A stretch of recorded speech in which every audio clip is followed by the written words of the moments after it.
Naptown Tuner here. Today I've got a video about how to build your own mobile parts washing station out of a simple bucket, but not just any bucket. The Quattro of buckets. The YETI in beautiful aquamarine seafoam green. I'll pull it up here and show you better in a second.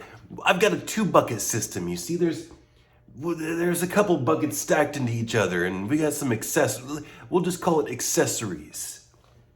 But first we have the main parts washer bucket. I've got this that I put over the top of it when it's not being used, and that just keeps the dust out. Let's get you a better look at this thing. Since it's mobile, I can put it right up here on Naptown Tuner's lap. Here we have the beautiful YETI bucket. You see, it's got a sticker on here that says YETI, and I'm gonna put this on my refrigerator so it's no longer gonna say YETI, it's just a bucket. So, this top part is something that I bought from the internets. You see, this is an oil pump. This is just, oh great. I got Marvel Mystery Oil on my jeans. This is just a bucket insert. It has holes in the bottom of it so that the fluid can drain in. Okay, this thing was dribbling all over me, so I gotta get to it. I've got some parts wash in here. I've got a formulation of chemicals in here. And we're gonna get to a different chemical video because I bought over 100 chemicals.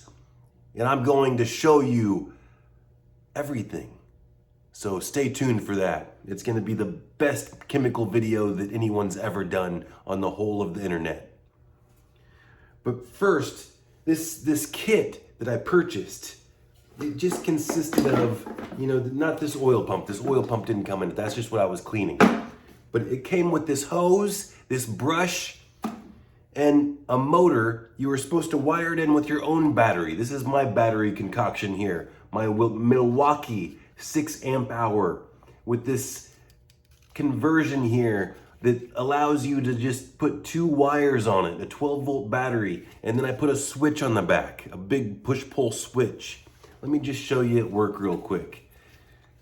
I wired this switch on the back, and all you gotta do is pull it out like a big headlight knob. You can't hear it, it's pretty quiet, but see it coming out there? Yeah. I'm gonna brush the oil pump, okay? And then we're gonna turn it off like that. When we wanna charge the battery, we just unclip it and charge it. So, the first pump that came with this thing, it didn't last very long. This is like some cheap, chintzy, I don't know, but the chemicals melted all the plastic. You see it had one of these little plastic wheels in here that was supposed to spin. The fitting was in the top here. It's still pretty hard too. Like, that did a job on it. I do have my own little contraption. I could do better with my filtration inside this bucket, but let me just show you real quick. So we've got the insert that just goes inside the bucket. I'll set this to the side. This is something that's completely unnecessary. I can just take out this first drain tray, and I can have a little bit more room to put something on top of there if I want. I didn't have it for this video, but I'm also going to get, like your oil drain caddy that you roll around underneath the car. You can put a big transmission drain funnel pan in one of those. And I'm gonna get one of those if I want to put like a cylinder head, for instance, on top of this. So hopefully you know what I'm talking about. let me go a little bit deeper with this thing. So how I did to separate it is I put a brake rotor in there, a brand new clean brake rotor. And then I've got my first filter right in the middle of the brake rotor. So I really don't feel like taking this apart, but if I take this brake rotor out, it's in there pretty good.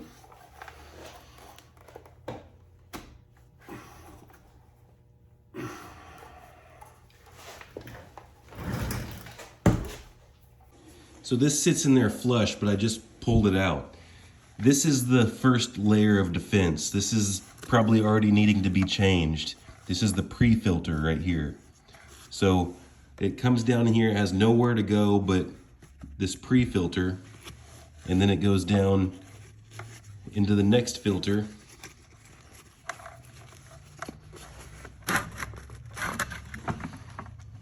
Which is a big, massive, it's not a K&N filter, it's a B&M filter. And there's another foam filter inside there, and then the pump is actually on the outside of that filter. And there's a little cutaway, you see that little cutaway?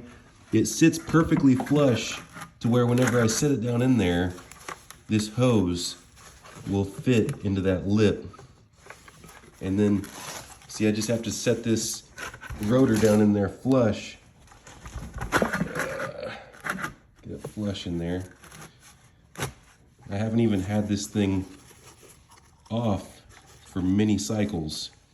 So now I'm gonna go ahead and just turn it on and wash it down. Turn it on like that, and then see if I wanted to wash this down, which, like I say, I haven't even had this apart because I haven't needed to. This is the inside of the parts washer.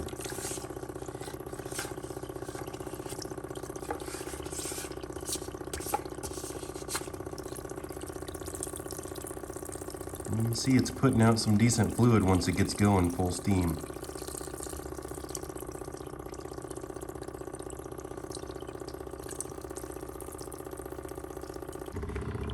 So we just put the wire and the hose through this notch in this bucket cutaway, and there we are. We get fresh, clean parts solvent, and we can do our initial cleaning of our parts so we don't have to waste all of our expensive aerosol cans and brake cleaner and things of that sort. We can do the heavy lifting with our mobile parts washing station. But that's not all. Go ahead and turn this off. We have this other bucket system right here. And I got this from the kitchen department. Let's say we want to wash some small things like this, like rocker arms. Let's say we want to take the oil pump out and we're done with it for now. Well, this has a stand on it, so we can sit it on the ground and not worry about things getting dirty. And then we've got a clean bucket right here, so I could put the clean part in here. Meanwhile, I could put the clean lid back on top of it.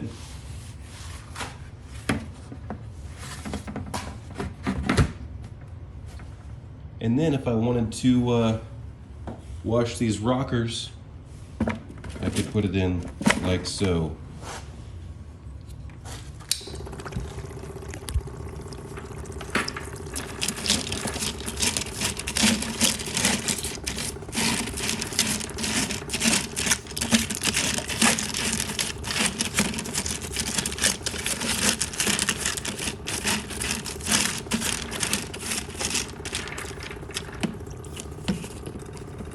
Ah.